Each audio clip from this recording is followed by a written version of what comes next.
As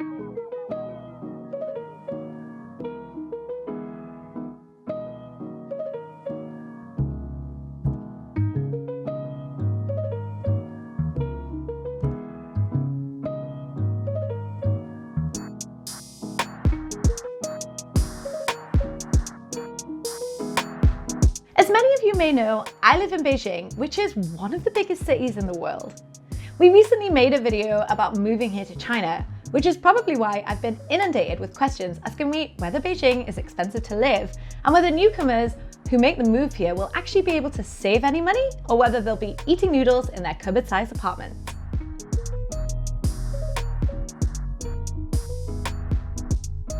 Well, if you have any of the same questions, or you're just plain nosy and you want to know how much I spend on chocolate every single week, then you'll be pleased to know that in this video, I'm going to break down exactly what I spend on food, entertainment, food, rent, food, utilities, and more every single week.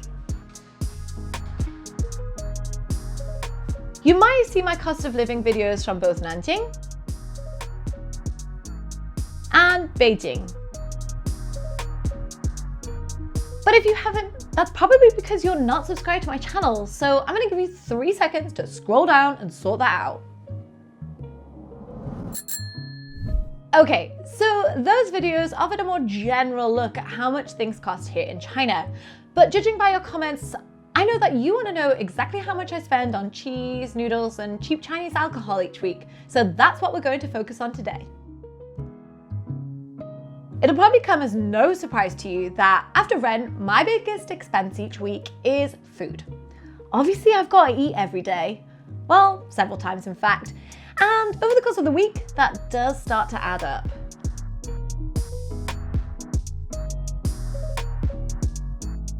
I usually eat breakfast at work, and if I'm feeling like a winner that week, I'll take a muesli and a yogurt. And if not, I'll probably buy from a local vendor near my office. Let's assume, for the purpose of this video, I was feeling lazy that week. Unlike most weeks, I assure you. And I bought from a local vendor and a 7-Eleven coffee each day. Some people like to buy a more expensive coffee, but 7-Eleven coffee suits me just fine, and so does the price. At lunchtime, I will go to one of the variety of places around my office, depending on what day it is. I usually have the same meal for lunch on the same day every single week because I'm super busy and thinking about what food I'm going to eat kind of stresses me out. So on a Monday, I have malatang.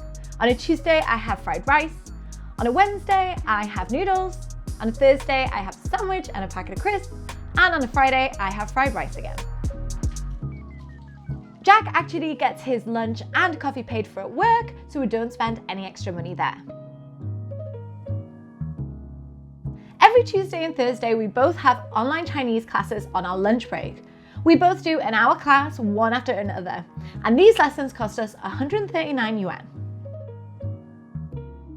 On Thursdays, I spend my lunchtime at the hospital doing an exhausting physio session because I'm still recovering from knee surgery that I had last year. My insurance pays for a few sessions each year, but not for that many. So when I do have to pay for this, it's an eye-watering 730 yuan per session.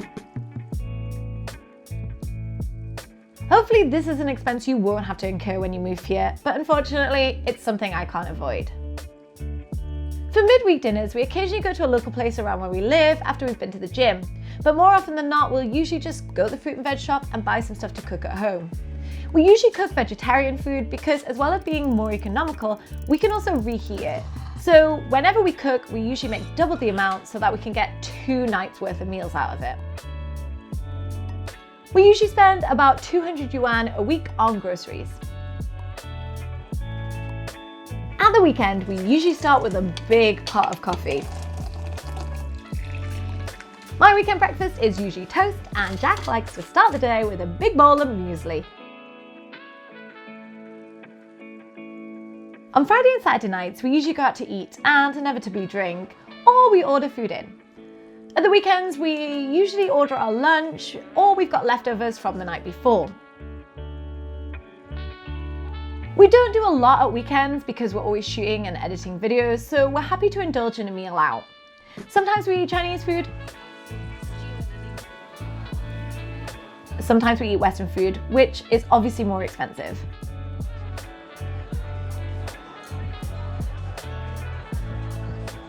As I mentioned earlier in the video, we aim to go to the gym a few nights a week. Obviously we paid for a full year, but I'll divide it into a weekly expense of 46 yuan each.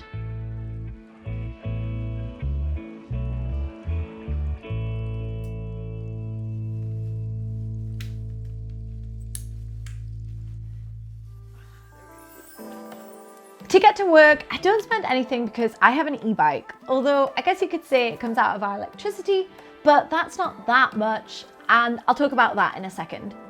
When Jack goes to work, he gets the subway and he spends 4 yuan getting there and 4 yuan getting back. In the evenings and at weekends, we usually get a Didi taxi, or we get a share bike, so this is the total we spend on travel each week.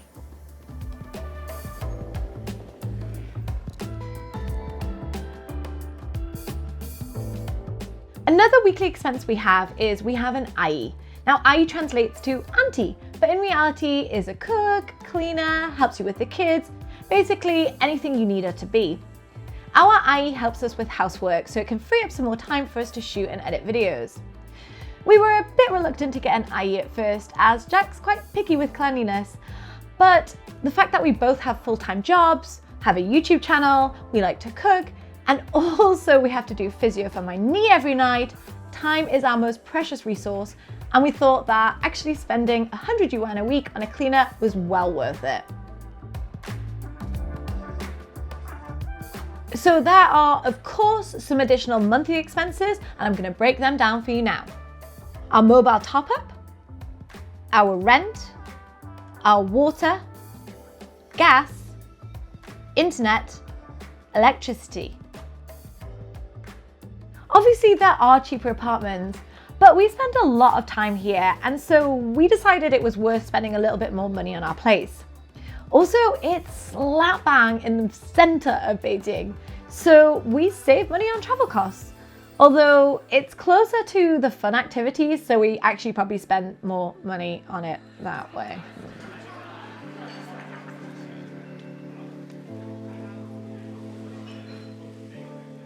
Now, I'm sure some of you had your calculators out throughout the video, but if you didn't, here's a roundup of our total expenses.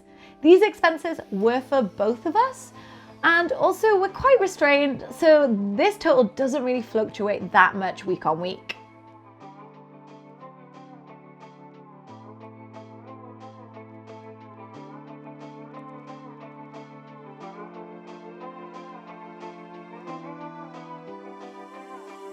So if you're moving here on your own, you should expect to spend more on things like rent, utilities, and groceries, unless you decide to move in with someone, which will probably be more fun anyway. And if you are moving to China, then hopefully this video helped you figure out the standard of living you might be able to afford during your time here. Who knows, you might even save a penny or two. I would like to say that despite the relatively high wages here in Beijing, it is definitely one of the more expensive cities here in China. But compared to capital cities all over the world, it's actually quite affordable. You might spend money in one area, say rent, but you might save money in other areas such as food and travel. And on that note, if you're already living in China, then leave a comment below telling us how your expenses differ to mine. I think it would be really helpful for newcomers to know what to expect in different cities. And if you aren't here yet, then be sure to check out all of my other videos to help you on your China journey. Also, if you want to see more behind the scenes content, then head on over to my Patreon where I've got blogs about life here in China. Thanks for watching, I'll see you next time.